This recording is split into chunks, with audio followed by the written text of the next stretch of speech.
मी Rajendra Bhutada, chartered accountant. मी वर्धा येथे राहतो. मागच्या 31 वर्षापासून पूर्ण विदर्भामध्ये चार्टर्ड अकाउंटंट म्हणून प्रॅक्टिस करतो. मी कित्येक आमचे chartered accountant association, advocate association, trade association, business, industry, मी मागच्या 30 वर्षापासून विद्यार्थ्याच्या याच्यामध्ये जाऊन राहिलो. त्यांना सांगून राहिलो की अरे बाबा, फक्त ग्रॅज्युएट नका होऊ, एम्प्लॉयबल ग्रॅज्युएट हा. आज आपल्या इथल्या नागपूर युनिव्हर्सिटीच्या MBAला 5,000 रुपये कोणी देत नाही, अशी परिस्थिती आहे. याचं कारण एकमात्र कारण आहे की तुमचं जे सिलेबस आहे इथलं, ते सिलेबसच नाही आहे. आज आपल्या इथले जे दुसरे काँग्रेसचे उमेदवार होते मागच्या 10, 15, 20 वर्षापासून नागपूर युनिव्हर्सिटीच्या सिनेटवर आणि याच्यावर आहे. काय सिलेबसमध्ये बदल झाला मागच्या 20 वर्षामध्ये? काय केलं तुम्ही मागच्या 20 वर्षामध्ये? हे आत्तापर्यंत जितकेही लोकांनी इथे भाषण दिले, हे सगळे राजकीय भाषण होते. या राजकीय भाषणाने पदवीधराचं पोट नाही भरत. पदवीधरासाठी जर काम करायचं असलं आणि राजकीय नेता इथे नसला पाहिजे. निवडणूक ही राजकीय पक्षाच्या चिन्हावर होत नाही, हे तुम्ही समजून घ्या. ही घटनेने जे व्यवस्था केलेली आहे फार उदात्त हेतूने केलेली आहे. राज्यपालांनी 12 जागा का नाही भरल्या? त्या 12 जागा याच्यासाठी नाही भरल्या की तिथे त्या जागेवर जो उपयुक्त उमेदवार पाहिजे, ज्याच्यासाठी ती जागा आहे, तो व्यक्ती तिथे गेला पाहिजे. आणि हे सगळे यांनी 4-4 जागा आपल्या वाटून घेतल्या आणि आपल्या लोकांना, ज्यांनी 40-40 वर्षापर्यंत राजकारण केलं, तेही या माध्यमातून जाऊ इच्छितात. तर मग लोक कुठून येतील तिथे? त्यामध्ये चांगले लोक केव्हा येतील, केव्हा काम करतील? आणि जर समजा लोकांकडे तुमची हेच नसली तर कसे काम करतील? सगळ्यात पहिले आपल्याला हा पदवीधर मतदारसंघ काय हे समजून घेणं आवश्यक आहे. मी आता इथे 5-6 लोकांचं ऐकून राहिलो होतो, याच्यामध्ये हे सगळं राजकीय भाषण चालू आहे. पदवीधराबद्दल फोकस कोणीच नाही आहे. पदवीधर मतदारसंघाची ही जी रचना आहे, ही संविधानाद्वारे या प्रकारे केली गेलेली आहे की ही निवडणूक राजकीय पक्षाच्या चिन्हावर होत नाही. मागच्या कितीतरी वर्षापासून ही निवडणूक चालू आहे. प्रिफरन्शियल वोटिंग सिस्टीमची निवडणूक आहे. 10 लोक जर याच्यामध्ये उभे असले तर आपण आपलं प्रिफरन्स वोट 1, 2, 3, 4, 5, 6 असं देऊ शकता. ही निवडणूक कोणाच्या विरोधात नाही आहे. कोण निवडून येईल कोण नाही येत ते आहे. पण पदवीधर मतदारसंघ असल्यामुळे ही निवडणूक फोकस्ड असली पाहिजे. पदवीधर म्हणजे कोण? एक डॉक्टर पदवीधर आहे, एक चार्टर्ड अकाउंटंट पदवीधर आहे, ॲडव्होकेट पदवीधर आहे, BA BCom वाला पदवीधर आहे, एक उद्योगपती पदवीधर आहे, एक बिझनेसवाला पदवीधर आहे, आणि त्याच्यानंतर हे जे काही बेरोजगार आहे तेही पदवीधर आहे. आज पदवीधरांच्या इतक्या समस्या आहे, बेरोजगारीची समस्या आहे. बेरोजगारी इतकी वाढलेली आहे की ती म्हणजे कमी होण्याचा तर प्रश्नच नाही. ज्या प्रकारची आमची अर्थव्यवस्था ज्या डायरेक्शनमध्ये चालली आहे की मोठा माणूस मोठा होणार आणि छोटा माणूस छोटा होणार. रिलायन्सचं तुम्हाला माहीत आहे की रिलायन्सवाले प्रत्येक गावागावामध्ये जाऊन स्टोअर टाकणार आहे आणि 10-10, 12-12 मजली बिल्डिंगमध्ये 100-100, 200 त्यांची दुकानं राहतील. म्हणजे फळाच्या दुकानापासून तर सोन्या चांदीच्या दुकानापर्यंत जर सगळे दुकानं ते लोक लावणार आहे तर हे लोक काय करणार?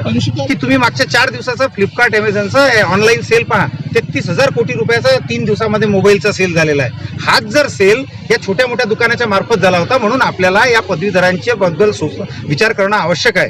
दुसरी गोष्ट, प्रत्येक पदवीधरांचे वेगवेगळे प्रश्न आहे. जर तो पदवीधर दुकानदार आहे तर त्या दुकानदाराचे प्रॉब्लेम वेगळे आहे. इंडस्ट्रीवाला आहे तर त्या इंडस्ट्रीवाल्याचे प्रॉब्लेम वेगळे आहे. नोकरी करणार आहे तर त्या नोकरी करणाऱ्याचे प्रॉब्लेम आहे. मी तुम्हाला सांगतो, आता शिक्षकांचे किती हाल झाले या कोरोनामध्ये. त्यांना बिलकुल म्हणजे अपमानजनक वागणूक मिळाली त्या शिक्षकांना की कुठेही रस्त्यावर त्यांना उभं केलं, कुठेही त्यांना सुरक्षा नव्हती. आणि जे बंद चालू होतं कोरोनामध्ये, जे लॉकडाऊन होतं, अशा पिरियडमध्ये त्यांना तिथे उभं करण्यात आलं. आपण काम द्या त्यांना, कामासाठी मनाई नाही आहे, पण ज्या शिक्षकाकडून आपण अपेक्षा करतो की त्यांनी या शिक्षण व्यवस्थेमध्ये चांगलं काम केलं पाहिजे, त्या शिक्षकाला जर तुम्ही अपमानजनक वागणूक द्याल तर तो काय काम करणार आहे तुमच्यासाठी? मी चार्टर्ड अकाउंटंट आहे. मागच्या 31 वर्षापासून चार्टर्ड अकाउंटंट म्हणून प्रॅक्टिस करत आहे. मी कोणत्याही राजकीय पक्षाशी जोडलेला नाही आहे. मी कधी राजनीती केलेली नाही आहे आणि मी आपल्या आयुष्यात कधी निवडणूक लढलेलं नाही आहो. पण या पदवीधर मतदारसंघाची जी दुर्दशा पाहिली, जो हाल पाहिला, याला पाहिल्यानंतर मी मागच्या 2 वर्षापासून काम करून राहिलो. या पदवीधर मतदारसंघामध्ये 70,000 किलोमीटर मी प्रवास केला मागच्या 2 वर्षामध्ये. आणि प्रत्येक जिल्ह्यामध्ये मी कनेक्टेड आहो. प्रत्येक जिल्ह्यामध्ये माझे पदवीधरांचे काय प्रश्न आहे मला माहिती आहे. एक दुसरी गोष्ट, मी हे नाही म्हणत की एक माणूस आला म्हणजे पूर्ण 6 जिल्ह्यातले एका दिवसात प्रश्न सुटून दिले, असं कोणीच नाही म्हणू शकत. पण आपल्याला 2 गोष्टी माहिती असल्या पाहिजे उमेदवाराला, की पदवीधराचे पहिले प्रश्न काय आहे हे त्याला माहीत असलं पाहिजे. आणि जर प्रश्न आहे तर आज फक्त प्रश्न सांगून नाही होत, प्रश्न सोडवण्याची हे पाहिजे.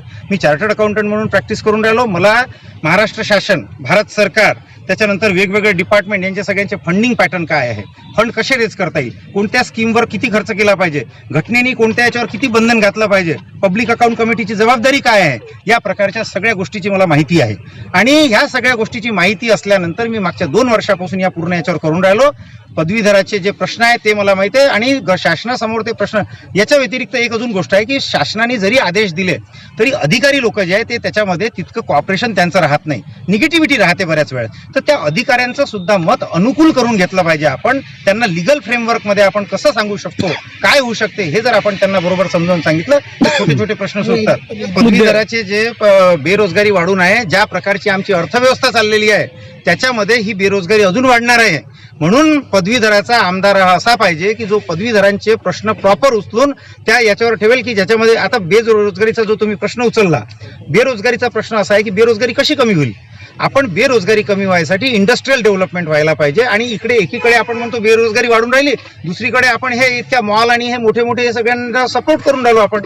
तर अशा परिस्थितीमध्ये बेरोजगारी कमी कशी होणार आहे. तुम्हाला लिगल फ्रेमवर्कमध्ये राहून काही ना काही निर्णय घ्यावा लागेल की बा या पर्टिक्युलर सेगमेंट. आपल्याला माहित असेल, कदाचित नसेल माहित तर मी सांगतो, आपल्या इथे MRTP ऍक्ट होता, monopolistic and restrictive practices act होता आपल्याकडे, तो खारिज झाला. त्या ऍक्टची भूमिका अशी होती की कोणतं काम कोण करू शकते हे ठरवलेलं होतं, त्याच्यामध्ये बंधन होते, सेक्टरल बंधन होते त्याच्यामध्ये. तर या प्रकारची आम्हाला पूर्ण व्यवस्था समजून काम करायला पाहिजे, कायद्याच्या फ्रेमवर्कमध्ये राहून काम करायला पाहिजे. प्रश्न तर खूप आहे. आज इंडस्ट्रियलमध्ये तुम्ही इंडस्ट्रियल युनियन MIDC किंवा कोऑपरेटिव्ह इंडस्ट्रियल सेक्टरमध्ये जाऊन पहा, तिथे युनिट बंद आहे तिथे. तर मग सगळ्यात पहिले तुम्हाला जर रोजगार निर्माण करायचा आहे तर तो युनिट का बंद झाला, त्याला सबसिडी का नाही मिळाली, त्याचं काय झालं, त्याला विजेचं कनेक्शन का तुटलं, त्याचं नळ आणि व्यवस्था आहे की नाही आहे, ह्या सगळ्या गोष्टीचा जोपर्यंत तुम्ही विचार नाही करणार तोपर्यंत तो रोजगार कमी नाही.